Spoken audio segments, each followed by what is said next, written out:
And next slide. Oh.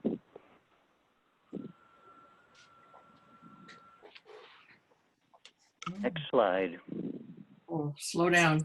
Oh, all right.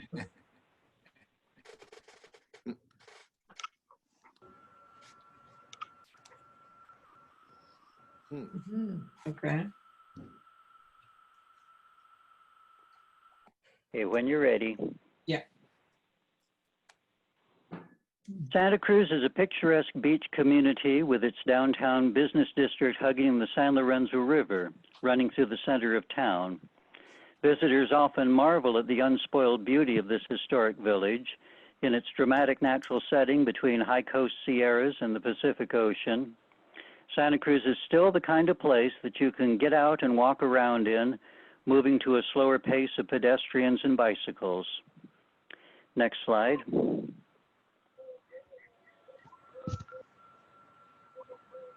But its historic look is not there by happenstance, but by hard-fought, painstaking effort. It isn't just development pressures that make preserving Santa Cruz difficult, but nature itself. Just about every 20 years, Santa Cruz experiences some disaster like a fire, flood, or earthquake, usually affecting the downtown basin more severely. Next slide. When the Spanish mission was established here in 1791, it was first constructed beside the San Lorenzo River, near where the clock tower is. But only a few months later, the mission was wiped out by a flood. It was rebuilt and destroyed by a storm. Then in 1793 was constructed on top of Mission Hill. Never again did the Spanish build on the river flats, which became their vegetable garden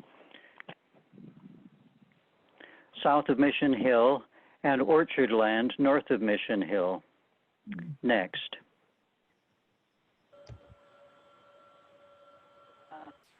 In 1797, the Spanish settlers' town of Villa de Branciforte was established on the eastern bluff. But instead of providing a militia to defend the mission against foreign intrusion, mistreatment and neglect by Spanish authorities compelled Branciforteans to take charge of their own political affairs. To counter misrepresentation, they elected their own representatives around 1803, making Branciforte the birthplace of democracy in Spanish California. They were among the first to call for the closure of the mission system, the independence of California from Spain, and welcomed the first non-Spanish settlers. Next slide.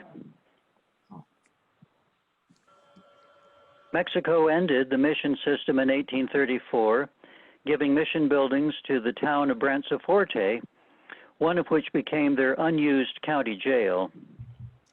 When mostly American adventurers arrived in town, they were directed to reside around the abandoned mission to keep wild-living frontiersmen away from the settled families of Branciforte. Thus, while Branciforte remained the farming side of town for another century, Santa Cruz grew into a town with an early New England appearance. Next slide. The business center of town was the old Mission Plaza. Blacksmith and Methodist preacher Elihu Anthony arrived in Santa Cruz around Christmas 1848. Then acquired inferior leftover lands such as the sloping sides of Mission Hill Bluff and a strip of floodplain land overhanging the river. He created the first subdivision in town, hoping to sell this land as an industrial park for businesses that needed water power to run their machinery. Next slide.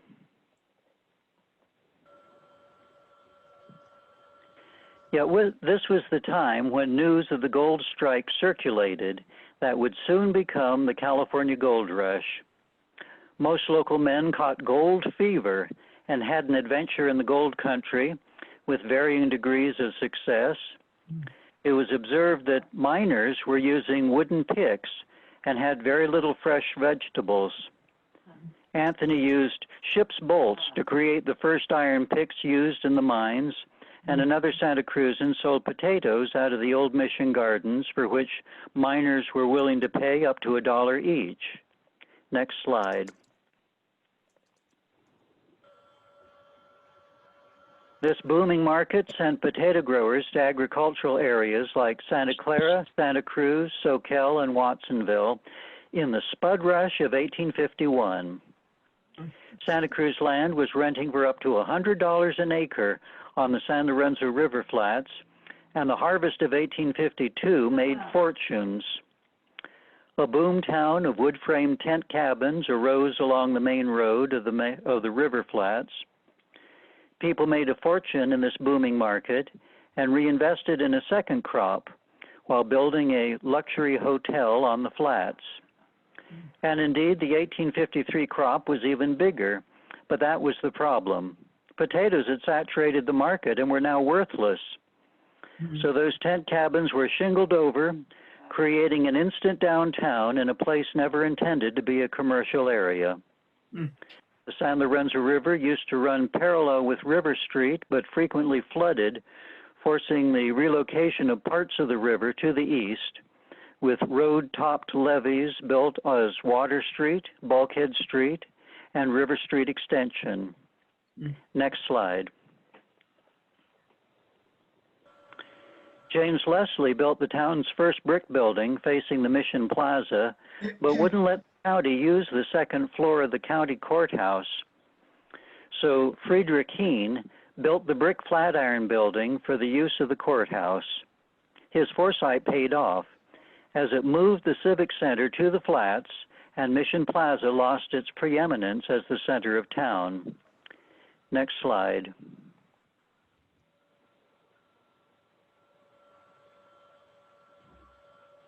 The downtown experienced growing pains because Mrs. Williams wouldn't let people extend Main Street below Soquel Avenue through her orchard. So merchants... Maybe. Sit down. Yeah, I was here to go get the bathroom stool. No, I'm fine. Here. Just let me shut up. Dave, can you mute people? It's a speaker. I have.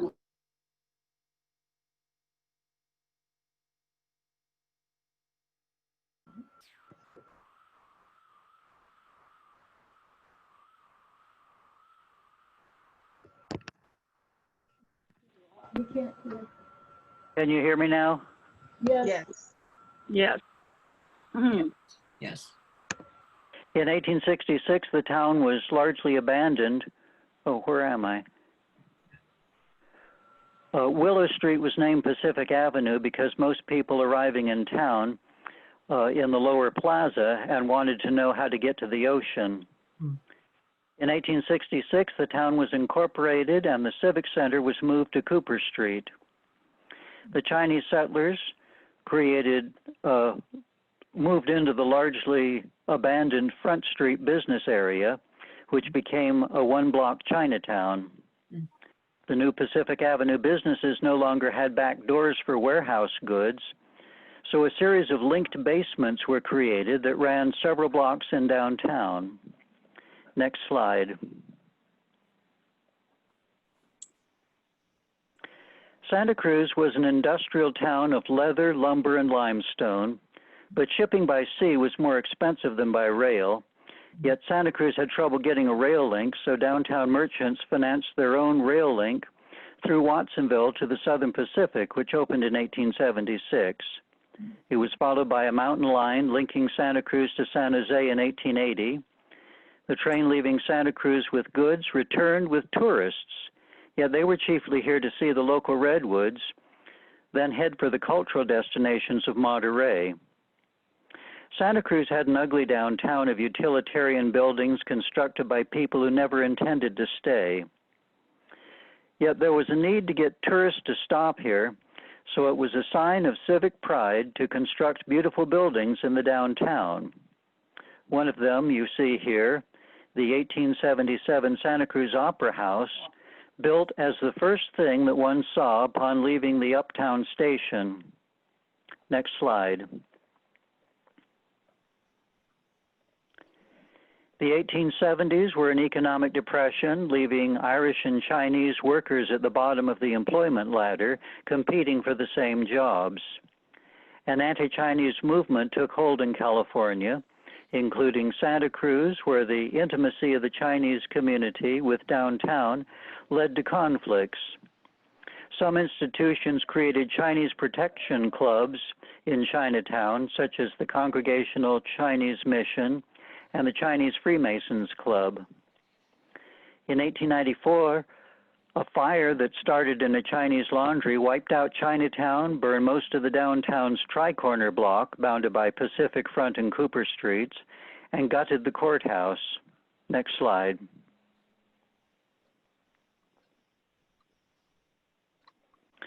Mrs. Harriet Blackburn relocated some of the Chinese onto her Neary Lagoon property near the railroad tracks, while shoeshiner George Berkenseer relocated much of the rest of the Chinese to his Riverside compound off Cooper and Front Streets. The new courthouse was a magnificent Richardsonian Romanesque style with a rough quarried foundation, conveying a sense of rustic elegance to this nature-oriented resort town. Next slide.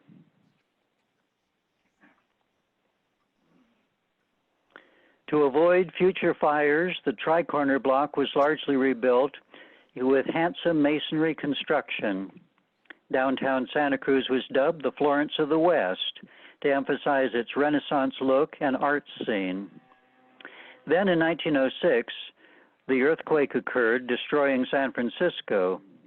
In Santa Cruz, most of the wood frame buildings rode out the quake without damage, while rigid masonry elements like chimneys and brick walls were the chief target of cracking or toppling. Next slide. The cement plant had just opened in Davenport and became a popular reconstruction medium in San Francisco and Santa Cruz. Both reinforced concrete and reinforced masonry were the preferred method of reconstruction. Likewise, where cornices had previously created a falling hazard, they were now replaced with lightweight pressed tin cornices, finials, and spires. Next slide. The center of the tourist industry was actually downtown Santa Cruz, but with the building of the 1904 boardwalk and the 1907 reconstruction, fancy hotels and Spanish Moorish architecture began to proliferate along the waterfront as a picturesque reflection of our Mediterranean climate. Next slide. To compete, the downtown St. George Hotel was remodeled as the St. George Mission Inn in 1922, and other downtown businesses followed suit, adapting Spanish style. In addition, the downtown erected exciting new Art Deco buildings, one of the last styles that included artistic and artists as subcontractors. This was also prohibition, and the downtown's linked underground basements became ideal for rum running. Next slide. The onset of the Great Depression was not the hit to local tourism that we feared, as the Bay Area replaced long-distance tourism with tourism close to home, meaning the attractions of Santa Cruz County. Buildings like the Del Mar Theater were constructed as palaces for the people to give even poor customers a first-class experience for a few nickels. The convention industry boomed, with at least 30 halls and club rooms available, and the Civic Auditorium constructed in 1940. Conventions were important for year-round visitors, as there were at least 2 to 3 conventions in town every weekend. Next slide.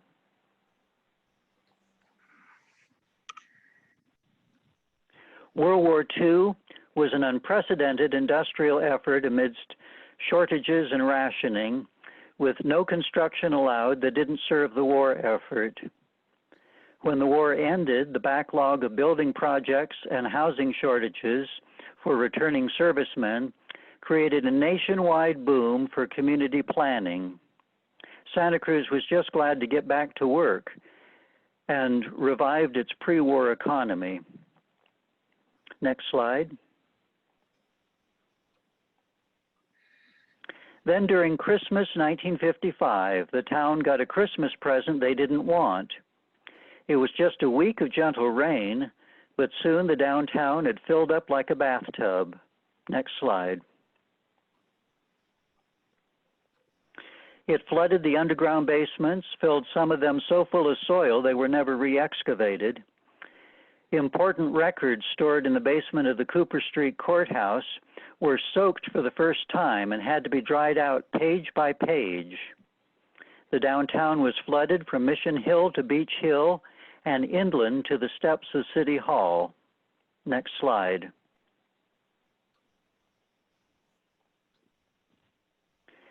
Santa Cruz had plans to build a flood control basin between Water Street and Soquel Avenue bridges, but the Army Corps of Engineers wouldn't fund a project unless it included continuous levees along the river. Their original plan was to make the San Lorenzo into a concrete drainage ditch, but they lacked the funding, so instead they stripped the river of its trees and built levees along the downtown area. In the process, they eliminated the floodplain, so the river would be at its minimum legal width of 70 feet.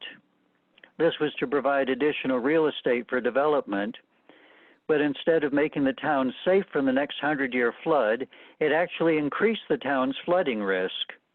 A wide volume of water traveling down the river does not compress itself when it reaches a narrow portion, but overflows the banks. Next slide.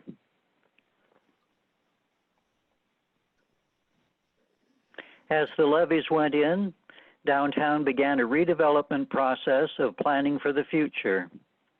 Consultants said Santa Cruz tourist industry was a rinky-dinky relic that couldn't provide the modern economy of other cities. Tourism should give way to industrial development, making Santa Cruz the Detroit of the West, with an industrial corridor up the coast to Davenport surrounded by suburban sprawl. Next slide.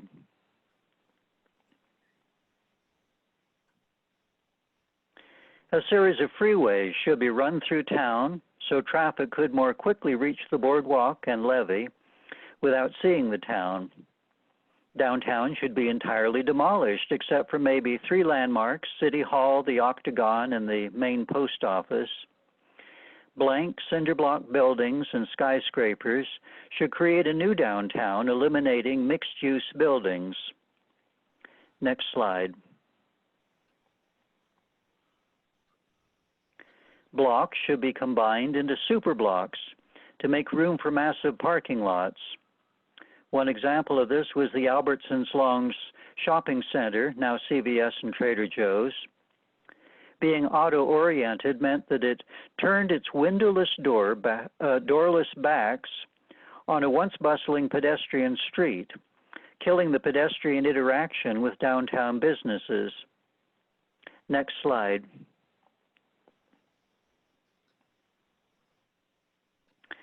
Chuck and Esther Abbott had come to Santa Cruz to retire in 1963, attracted by its natural beauty, Victorian elegance, and pedestrian lifestyle. They were shocked when they saw Landmark's buildings being remodeled into blank-walled boxes without character. They felt the downtown landmarks had more value being restored, as this level of detail and craftsmanship could not easily be replicated on today's market. Businessmen agreed, saying that their tourist economy depended on people seeing Santa Cruz as a unique place worth going, rather than nothing different from what you could find in their own hometowns. Next slide. Chuck's vision was to turn the downtown into a national historic district, landscaped with a Victorian garden mall. Through gentle persuasion, Chuck gained the support of the majority of businessmen, and the mall was constructed in 1968. Its theme buildings were the 1886 McEwen Bianchi Grocery at the head of Pacific Avenue, the Octagon Building, reflected in the honeycomb planters along the streets, and the old county courthouse. Next slide. All 3 of these buildings at one time were intended to be demolished. the California Heritage Council petitioned Santa Cruz not to demolish the Octagon building, so it was remodeled into a museum. Next slide. The county moved out of the 1895 Cooper Street Courthouse and planned to demolish it for a downtown parking lot. Max Walden discovered it and begged for the opportunity to buy it. The county sold it to him for $75,000, saving the county $20,000 in demolition costs. Max converted it into the landmark Cooper House, an attraction of shops, art, and restaurants that perfectly matched the counterculture aesthetic of the times. Next slide. The McEwen-Bianchi building was put on the National Register of Historic Places, but the Golden West Savings Bank bought it and, as Mayor Muley recalled, demolished it while the city was in negotiations to restore it. Next slide. The downtown was called the Pacific Garden Mall for 20 years, ending in 1989 when we celebrated that milestone in the ruins of the Loma Prieta earthquake. Once again, downtown Santa Cruz was transformed into a redevelopment area. I tried to get the Historic Preservation Commission to keep the National Historic District status, but at the time the majority were business people who thought by not supporting preservation, the downtown would be quickly rebuilt. This didn't happen, and the lack of National District status meant buildings that could have been saved were not. I was the historian of record on a number of condemned buildings, and know this for a fact. I joined the Historic Preservation Commission at the invitation of Chairwoman Sarah Ray and author Sarah Holmes Boutel, who believed as I did. I designed the county's earthquake memorial monument that stands in front of the old Cooper House site. Next slide.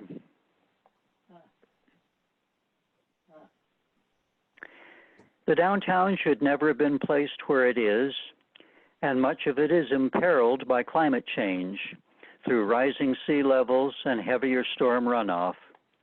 But while it is there, this downtown's character has been fought for, analyzed, and carefully crafted to retain some of the best elements of a pedestrian-oriented setting, human scale, and artistic detail. What is passed down to the next generation is an experience of beauty, community, and nature. Thank you very much. And now we are open for questions or comments. Thank you so much, Ross. That was very enlightening and very enjoyable. Thank you very much. Yeah. Yeah. Yeah, sure. Bravo, was. that was very deeply moving. Mm-hmm. I totally appreciate it. Mm-hmm. Oh, thank you so much. Yeah.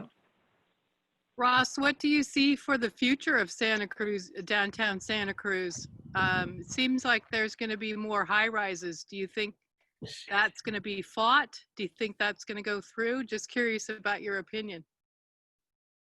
Well, I'm afraid to say the state has taken over for local, what do you call it? Control? Taken away local approval of anything related to housing. Oh. We may be able to talk about how it's designed, but for the most part, housing projects can be inserted in any place in any way. And until we have something that is more equitable and more locally driven, we're kind of doomed to have overproduction. Mm. What about all this emphasis on tradition and statuary?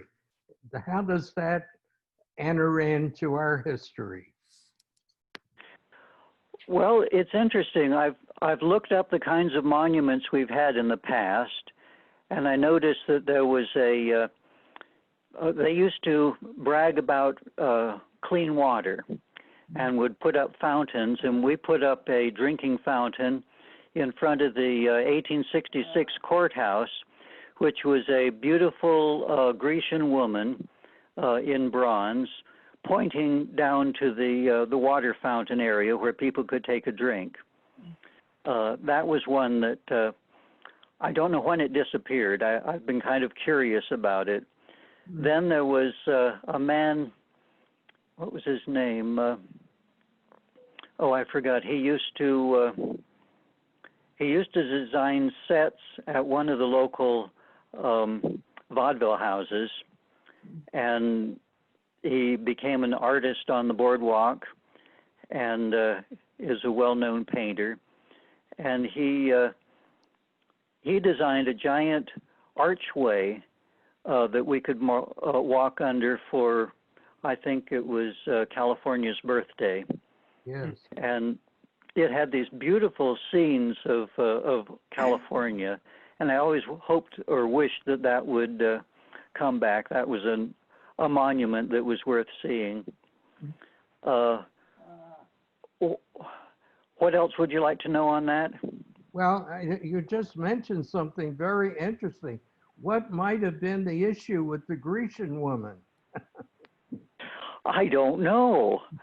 She had diaphanous gowns and was quite Yes. see-through, so from some angles she sort of looked nude. Yes. But I don't know if it might have been destroyed in the fire, Ah, yes. because when the Tri-Corner block was destroyed, the fire jumped Cooper Street and destroyed the courthouse, and maybe because it was in front of the courthouse, it got melted down or something. I see. Ross, Mary McGranahan here. Hi, Mary. Hi. All the articles in the paper talking about the high-rise developments on Front Street now for affordable housing, et cetera. And they're saying that the 428 Front Street and 415 Front, I believe it was, are of historic value, and they need to keep some of that architecture. I believe those were one-story buildings. Yes. I remember that as a kid. That was Chinatown and the old Garibaldi Hotel. And now I know I'm old, but to consider a building that was built in my lifetime as historic value is baffling to me when they took the wrecking ball to the Cooper House so instantly instead of trying to save it. Mm-hmm. And that building could have been saved. I believe so, yeah. They had gone through 2 years. That's why nobody was in the building. They had gone through 2 years of steel reinforcing all the exterior walls. And the only thing that caused damage to the Cooper House was they had illegally squared off the arches in the basement, and so it had no integrity in the interior. And the center of the building collapsed. But the exterior walls could have been done like they did with the Old County Bank building, used it as a facade for a new structure inside. And then I was involved for several years with a building on Lower Pacific that fronted also on Front Street. And the basement would flood. And we had, it was Haber's Furniture. And yes. The basement flooded oftentimes to the point where we brought in truckloads of sand and just filled it up. So I'm wondering, on the most recent development that I read about, if it said,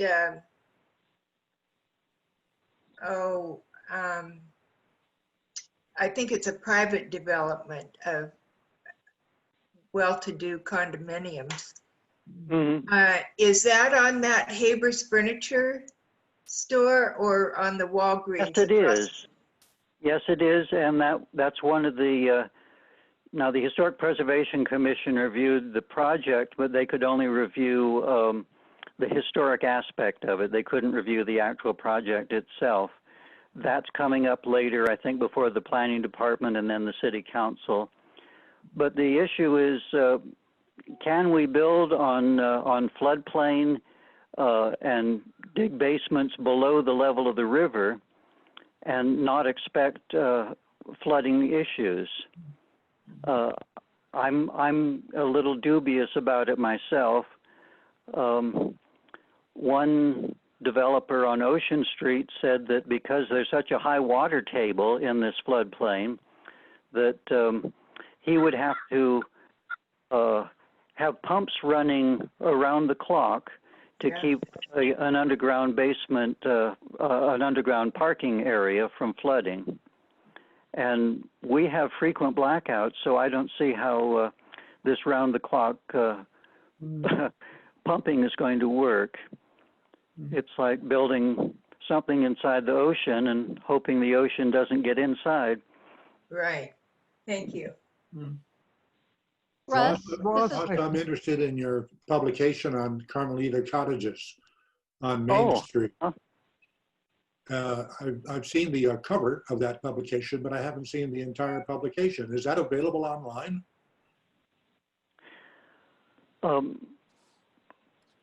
I don't know. What it's a publication on Carmelita Cottages? Right. It's subtitled A Photographic Survey and dated 1992. I don't remember. I didn't put it online. You think it's available in print form someplace? If you're talking about Rick Hyman's book, that would be in Every Structure Tells a Story. And that's the one that did the full history of Carmelita Cottages. I've seen that. Yeah. But this photographic survey says documenting the conditions of the Carmelita Cottages prior to restoration. Oh. No, I'm not sure where that's available. Oh, too bad. We're working on restoring the gardens at this point. Oh, great. And I think this publication is more about the buildings, but it might show the gardens at an early stage. Gosh, I'd have to look into my files to see if I can find something related to it. That'd be great. Russ, one more About 30 question. years, but I can find it. Yes? Have you heard anything about what the plans are for the present downtown library branch? Because it seems that the city council is determined to put a library on the bottom floor of a 6 or 7 story building where. Yes, they've committed to that. Yeah, they've committed to that project, and there is no word as to what's going to happen to the old library. I think they're just looking for a tenant because it's not a bad building. Like I kept saying, it doesn't need hardly anything because it's structurally sound, and it has some good facilities in it as well. I would personally like to see it used as if they're not going to have the library in that place. I would like to see a research library. The section that they've been on and off saying that they will support or they want to get it out of the library. The genealogy collection and the research half and the Californiana. And one of the problems is we're afraid we're going to be losing the Sentinel bound editions that are being stored in the library. And so we need all that storage for rare books and so forth. Yeah, well, that'll never happen. It'll be affordable housing. And they even had the nerve to mention in the Sentinel a few weeks ago that it could be a common grounds or a community affair, which we Mhm. already have down on Lot 4 with all those beautiful magnolia trees, and that's where they want Exactly. to build the Ross, I have, pool. I have a related question, Ross. Uh-huh. And that is, why do you think Santa Cruz, I mean, many towns in California historically have had a town square or a public commons or, you think of Paso Robles and Healdsburg and so forth. Why do you think Santa Cruz never had anything like that, and how can we get it? Well, actually, it had two town squares. The first one is Mission Plaza, and the second one is the Lower Plaza, as it's been called, or sometimes Pioneer Plaza, and that's in the area around the clock tower down to the Flatiron Building. But yeah, I know what you mean. It doesn't have anything of a large scale, but we explored that during the 1989 earthquake aftermath when we were trying to look for areas that might be available for a town square type thing. One suggestion was maybe put it across the street from the Cooper House, which at the time was still standing, in the area that became the Cinema 9. And then that would be the town square around which other buildings could cluster, which seemed to be the center of things. But the problem is the real estate is too valuable for that. So I suggested maybe doubling up so that the first floor would be business and the second floor would be plaza. That would be weird. Hey, Ross, although it was suggested by your title about downtown, you mentioned nothing about UCSC. Do you have any comments about that historically? Because that sure changed the culture of this community. That did, but I was trying to do an overview. Yeah, that's really a story in itself. The fact Yes. that it came in at the time of the counterculture, Yes. and really was not what the town was expecting. But it turned out it turned out better than they expected. Yes.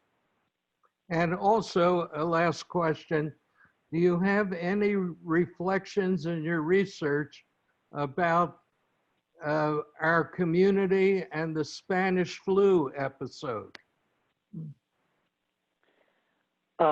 Historically.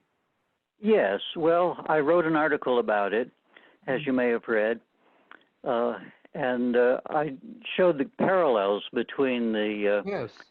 Spanish influenza and COVID-19 of today. There were similar instances, and they never knew, how long this was going to last. And at one point, they even did a bonfire of their masks. They thought it was over with, and then it came raging back.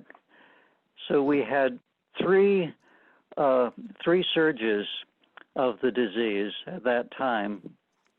And we've really got to be vigilant and be prepared for the long haul if we're going to do anything similar to it. But the masks they used were gauze cheesecloth. Yes. And doubled over several times. Yes, indeed. Thank you. That is very, very important history. Because Thank you. yes, I really, really applaud that. The article, your observations, and for us to reflect upon, we've been here before. Yes. And I guess I we're, wonder if we can get a link to that. pardon? We could share. I wonder if we could get a link to that article that we could share on our website, if you don't mind. Please do. Yes, it's available. Okay. What, Excellent. was it published in the Sentinel? Yes. What day? What day was it? I can't remember if it was March or April. Oh, way back. Oh, okay. We'll Google it. Yeah, Google. There was actually a series of them. That's why I started my my articles in the Sentinel. I was looking for a place that I could do more than one comment on the various historical parallels to what we're going through today. So I wanted to cover both the pandemic as well as what the aftermath, the economic aftermath of the pandemic was like. So that was article number 2. And then transition through the Roaring '20s and into the Great Depression, and how those also had some parallels. They were all great articles. I'd like, especially like when you connected to your family, your own history, and gave a personal touch and with some surprises. So they were great. You know, I came to Santa Cruz in 1970, and I was a UCSC student way back. And wonderful. You've opened up my eyes to things I didn't know about. I came in 1970, and I didn't know that the Garden Mall was built just 2 years before that. I had no idea.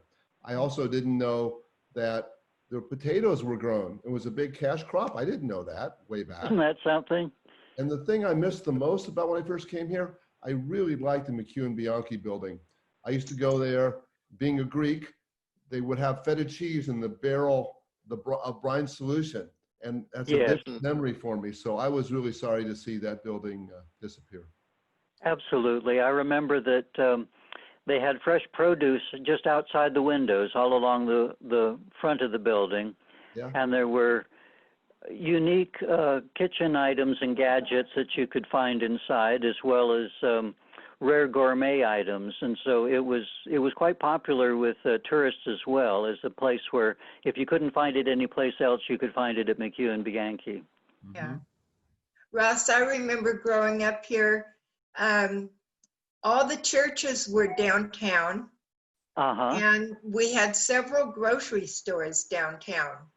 Lots of them, yeah. Yeah, well, yeah, I can't think of their names now, but.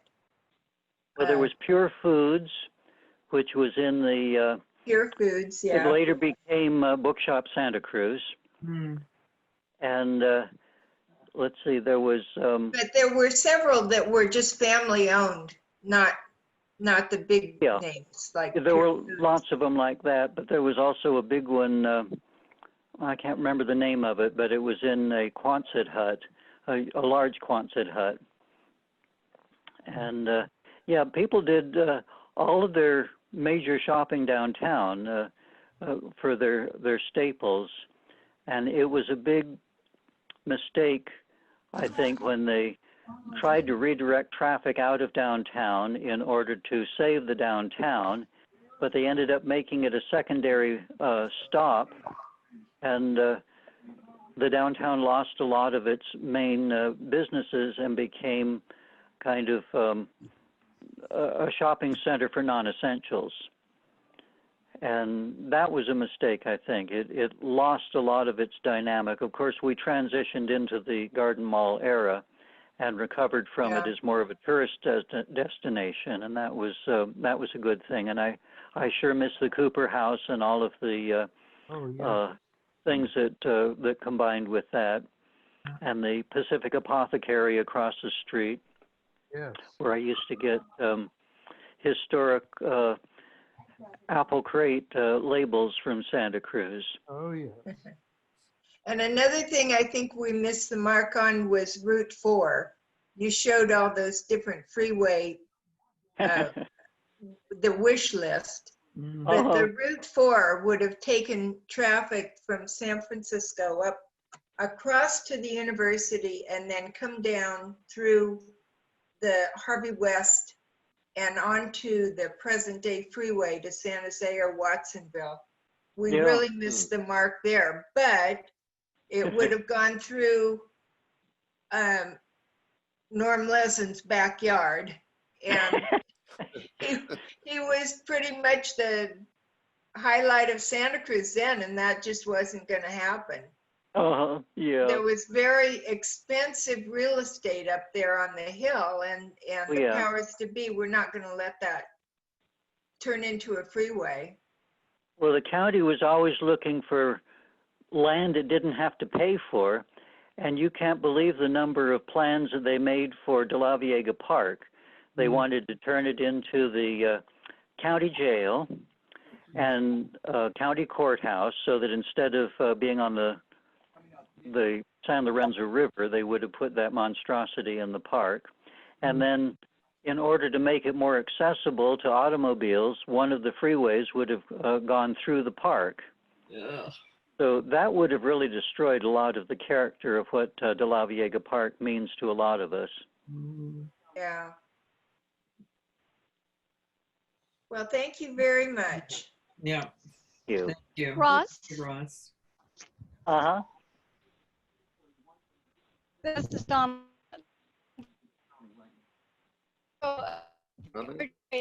Me from town that's in process or that they're working on, and I know the Alpha involved with, and just wanted on your thoughts. It sounds like it's a beautiful way to retain some history, and or at least recognize history. Do you know anything about that? I didn't catch that. What was?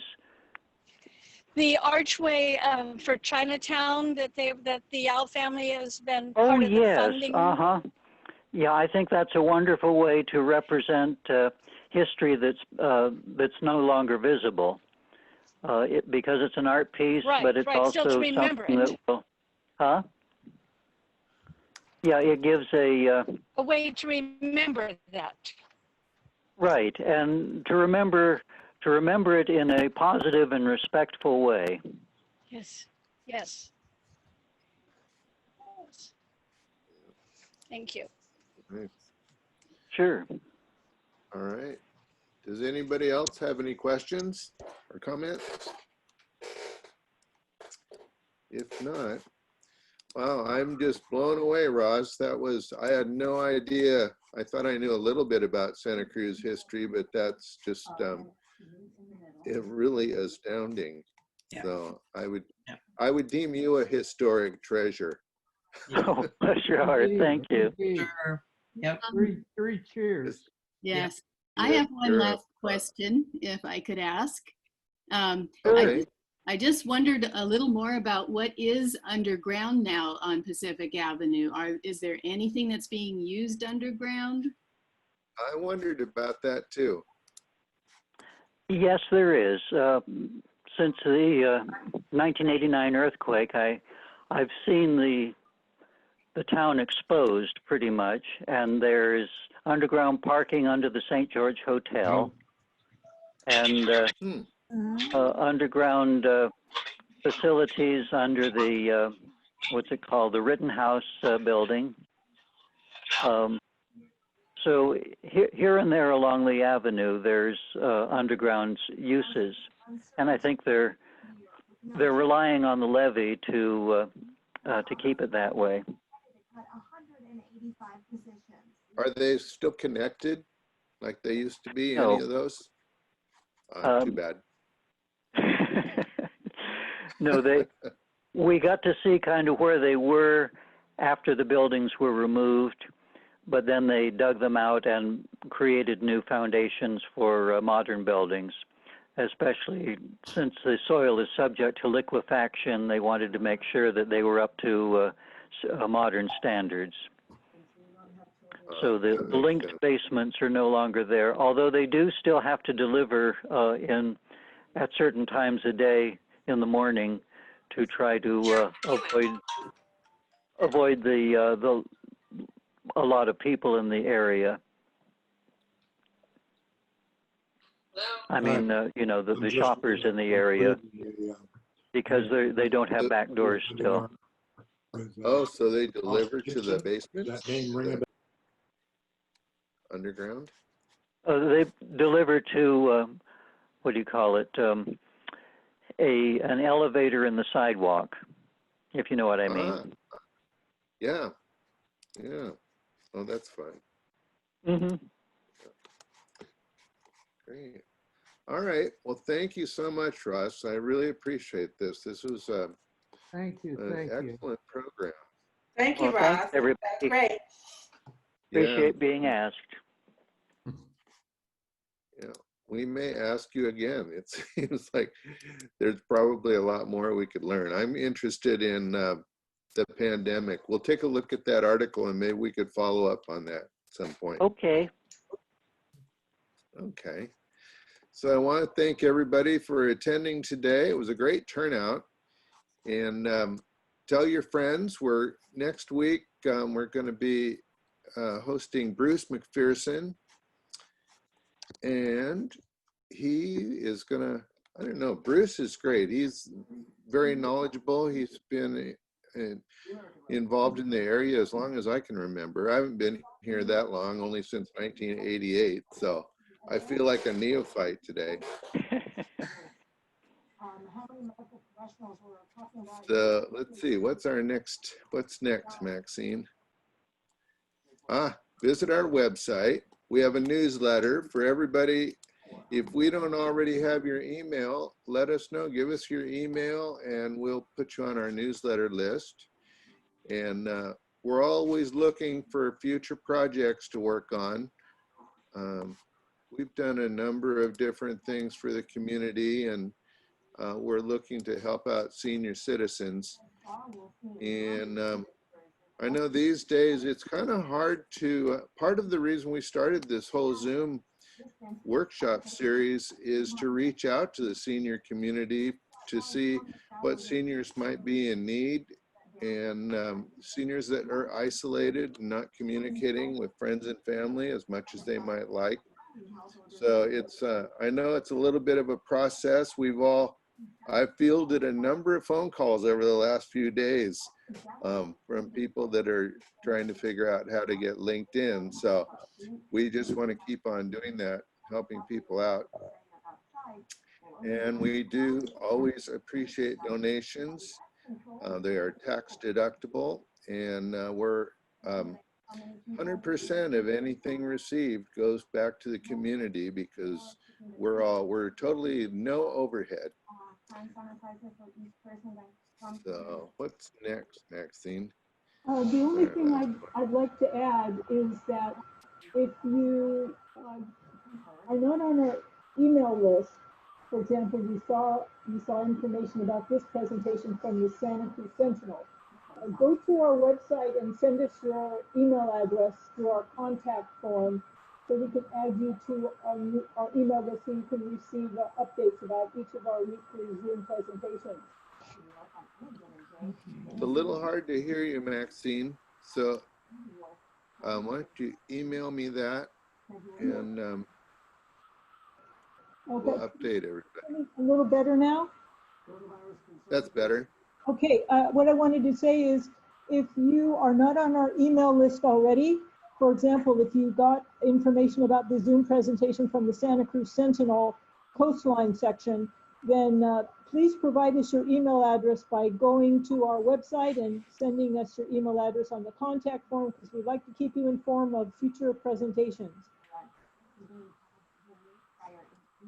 Yes. And George, are you going to be posting the video for those that might want to tell friends about it?